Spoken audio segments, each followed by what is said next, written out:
പ്രിയപ്പെട്ടവരെ, ആരെയും പകരം വീട്ടണ്ട, ആരെയും പകരം വീട്ടണ്ട, ആരെയും പകരം വീട്ടാൻ വേണ്ടി കാത്തിരിക്കരുത്.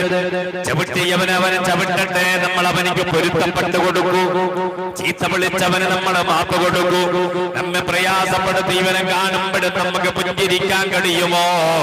നമുക്ക് സംസാരിക്കാൻ കഴിയുമോ? അവനെ കൂടെ നിർത്താൻ കഴിയുമോ? അതിന്റെ പേരാണ് റഹ്മത്ത് എന്ന് പറയുന്നത്.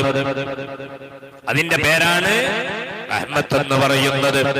കാരണം ആക്രമിക്കപ്പെട്ടവനെ ചേർത്ത് നിൽക്കാനുള്ള കഴിവ്, ചീത്ത പറഞ്ഞവന്റെ തോളിൽ കൈവച്ചു കൂട്ടാനുള്ള കഴിവ്, പ്രയാസപ്പെടുത്തിയവന് അവനിക്ക് വേണ്ട സഹായം ചെയ്തു കൊടുക്കാനുള്ള മനസ്സിന്റെ ആ ഒരു മനോദലം, അതാണ് ഏറ്റവും വലിയ കാരുണ്യം. അല്ലാഹു കാരുണ്യത്തെ ആദരിച്ചിട്ടുണ്ട്. അതുകൊണ്ട് കാരുണ്യത്തെ നിങ്ങൾ മുറുകെ പിടിക്കുക. അതാണ്